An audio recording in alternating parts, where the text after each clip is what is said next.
நான் சொல்லக்கூடிய இந்த ஒரு விஷயத்தை நீங்கள் மாற்றிட்டீங்கன்னா, நான் சொல்லக்கூடிய இந்த ஒரு விஷயத்தை நீங்கள் செஞ்சீங்கன்னா, இதை விட உங்கள் வாழ்க்கையில் எதுவுமே வேண்டான்னு நினைக்கக்கூடிய எல்லாமே உங்கள் கைக்கு வந்து சேரும். சந்தோஷமா தோ வரும், பணமா தோ வரும், வேலையா தோ வரும், தொழிலா வரும், என்ன வேணும் எல்லாம் வரும். உறவு வேணுமா வரும். ஆனால் ஒரு விஷயத்தை செய்யணும். சராம் வணக்கம். என்ற தினம் சிறப்பான தினமாக அமைய என் வாழ்த்துக்கள். ஒரு லேடி ஒருத்தங்க என்னை பார்க்க வந்திருந்தாங்க. அவங்க ரொம்ப நாளாக என்கிட்ட அப்பாயின்மெண்ட் கேட்டிருந்தாங்க. வாங்கன்னு சொன்னால் வந்து பார்த்துருந்தோம். பார்த்து என்கிட்ட பேசும்போது சொன்னாங்க, எல்லாருமே என்னை வெறுக்கிறாங்க, யாருமே என்கிட்ட பழகிறது இல்லை, எனக்கு யாரை பார்த்தாலும் கோபமாக வருது, அதனால் எல்லாருக்கிட்ட நான் விலகிட்டேன், என்னை சுற்றி எல்லாம் துரோகமாக பண்ணுறாங்க, எனக்கு என்ன பண்ணுறதே தெரியல, எனக்கு பைத்தியம் முடிக்குது, நான் மென்டல் ஹாஸ்பிட்டலில் போய் சேர்ந்துடலாமான்னு யோசிக்கிறேன், எனக்கு வேலை போயிடுச்சு, கையில் காசு இல்லை, நான் அவ்வளோ ஒரு டென்ஷனாக இருக்கேன், எனக்கு என்ன பண்ணுறது குருஜி, ஏதாவது ஒரு வழி சொல்லுங்களேன், நான்லாம் வாழ முடியுமா, எனக்குலாம் வாழ தகுதி இருக்கா? இப்படி தான் அவங்க என்கிட்ட கேட்டாங்க. நான் சிரிச்சுட்டு அவங்கள ஒத்து பார்த்தேன். ஒரு நிமிஷம் அவங்கள ஸ்கேன் பண்ணி பார்த்தேன். நான் சில கேள்வி கேட்குற பதில் சொல்கிறீங்களா கேட்டேன். கேளுங்க குருஜி அப்படின்னாங்க. எத்தனை நாளாக உங்களை சுற்றி இருக்கவங்க மேலே வெறுப்பு நீங்கள் வச்சுக்கிட்டு இருக்கீங்க கேட்டேன். அவங்க அப்படியே சைலண்டாக என்னமா பார்த்தாங்க. எல்லாரும் மேலே ரொம்ப வெறுப்பு வச்சுருக்கீங்களே, இதை எத்தனை நாளாக வச்சுக்கிட்டு இருக்கீங்கன்னு கேட்டேன். அவங்க அதுக்கும் பதில் சொல்ல சைலண்டாக இருந்தாங்க. எத்தனை நாள் இந்த காழ்ப்புணர்ச்சியோடைய வாழ்ந்துக்கிட்டு இருக்கீங்கன்னு கேட்டேன். என்னடா இவர்கிட்ட நம்ம கேட்டு வந்தால் இவர் வேற மாதிரி பேசுகிறாருன்னு அவங்க யோசிச்சாங்களே தெரியல. ஒரு செகண்ட் பூர்வ நெத்தி அப்படி சுருக்கி தான் என்னை பார்த்தாங்க. நான் மறுபடியும் சிரித்தேன். நான் கேட்குற கேள்வி உங்களுக்கு புரியுதா இல்லையான்னு தெரியல, ஆனால் புரிஞ்சிக்க முயற்சி பண்ணுங்க. எத்தனை நாள் இப்படி இருக்கீங்க அப்படின்னு. எல்லாரும் என்கிட்ட வெறுப்பாக இருக்காங்க, அதனால் நான் விலகிட்டேன். நீங்கள் விலகிட்டீங்களா, நீங்கள் மாறிட்டீங்களா அப்படி கேட்டேன். அப்பவும் அவங்களுக்கு புரியல. அப்போ தான் நான் சொன்னேன், உங்கள் ஆங்கிளில் இருந்து பார்த்தா அவங்க எல்லாரும் கெட்டவங்க, அவங்க ஆங்கிளில் இருந்து பார்த்தா நீங்கள் கெட்டவங்க. இப்போ இதில் யார் நல்லவங்க யார் கெட்டவங்க அப்படி. அப்போது அவங்க ஒரு செகண்ட் அப்படி யோசிக்க ஆரம்பித்தாங்க.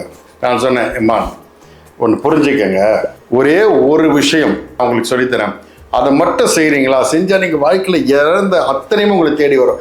சந்தோஷத்தோட உச்சத்தில் இருப்பீங்க, ஆனந்தத்துடைய டான்ஸை தாண்டவம் ஆடலாம். என்ன சொல்கிறீங்கன்னு சொல்லுங்க சாமி, அதுக்கு தான் வந்திருக்கேன், நாங்கள் மன்னிச்சிருங்க அப்படி. அப்போ ஒரு செகண்ட் ஷாக்காக எப்படி பார்த்தீங்கன்னா, மன்னிச்சிருங்கம்மா, மன்னிப்பை விட மிக ஒரு பெரிய விஷயம் எதுவுமே கிடையாது. மன்னிக்கிறதுல ஈஸியான வேலை இல்லை. ஒருத்தங்க உங்களுக்கு செஞ்ச துரோகமோ உங்களுக்கு செஞ்ச பிரச்சனைக்கும் உங்களால் மன்னிக்கவே முடியாது, வாய்ப்பே கிடையாது, உங்கள் மனசு இடம் கொடுக்காது. ஆனால் நீங்கள் மன்னிச்சா சித்தர் லெவலுக்கு நீங்கள் ஆயிடுவீங்க. நீங்களும் ஒரு குரு தான், அதை மைண்டில் வச்சுக்கோங்க. ஏன்னா மன்னிக்கக்கூடிய தகுதி யாருக்கு இருக்கும்னா இறைவனுக்கு தான் இருக்கும். அந்த நிலையை நீங்கள் அடையிறதுக்கு ஒரு வழியை நான் சொல்கிறேன், செய்கிறீங்களா அப்படின்னு. அப்படியே மெதுவாக என்னை பார்த்தாங்க. நீங்கள் என்ன சொல்ல வரீங்கன்னு எனக்கு சரியாக புரியல, எதுக்காக இதை செய்ய சொல்கிறீங்க என்னங்க. ஒருத்தரை நீங்கள் மன்னிச்சிட்டிங்கன்னா உங்கள் மனசு அமைதியாகும். உங்கள் மனசு அமைதியாச்சுன்னா அந்த அமைதியான இடம் ஒரு பார்க்கு மாதிரி, பூங்காவனம் மாதிரி மாறிடும். அந்த பூங்காவனத்தில் தான் இறைவன் தங்கியிருப்பான். இறைவன் உட்கார்ற இடத்துல சகல ஐஸ்வர்யம் வந்து சேரும்.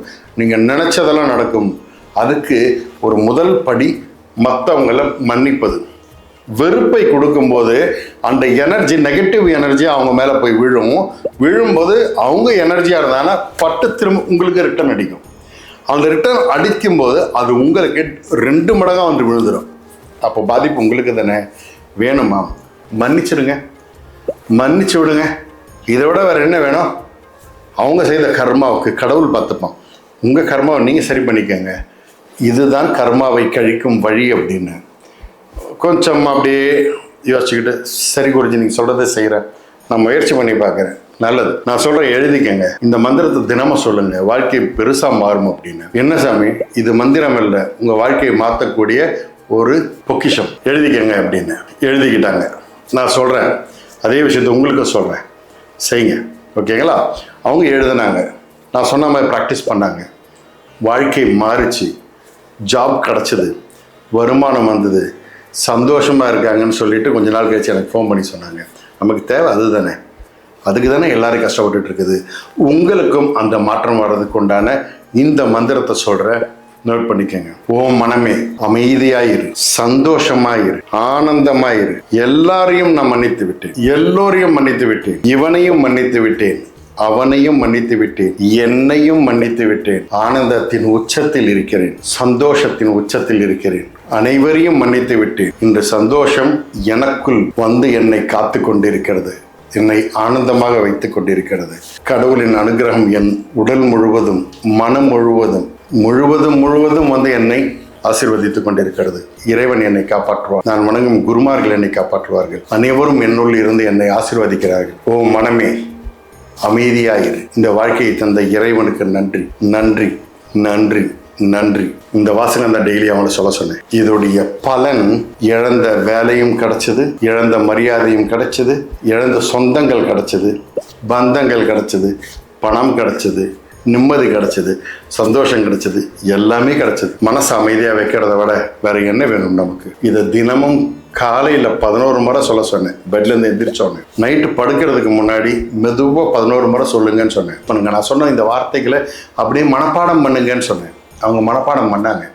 மனப்பாடம் செஞ்சு அதை சொன்னாங்க. அதை சொன்னதோடைய பலன் அவங்களுக்கு எல்லாம் கிடைச்சது. உங்களுக்கும் இது கொடுக்கும், எல்லாத்தையும் கொடுக்கும். அந்த இறைவன் உங்களுக்கு எல்லாம் கொடுப்பான். நான் கொடுத்துட்டேன், நீங்கள் வாங்கிக்கங்க. எல்லோருக்கும் கொடுங்க, எல்லாருக்கும் கொடுங்க. எல்லாரும் இதை அனுபவிக்க சொல்லுங்கள். உங்களை சுற்றி இருக்கிற அத்தனை பேரும் சந்தோஷமாக இருக்கட்டும், நீங்களும் சந்தோஷமாக இருப்பீங்க. இந்த சந்தோஷத்தை என்கிட்ட பகிருங்க, நானும் சந்தோஷமாக இருக்கேன். இந்த உலகம் சந்தோஷமாக இருக்கும். நல்லது நடக்கும், நல்லது மாத்திரமே நடக்கும். சாய்ராம்.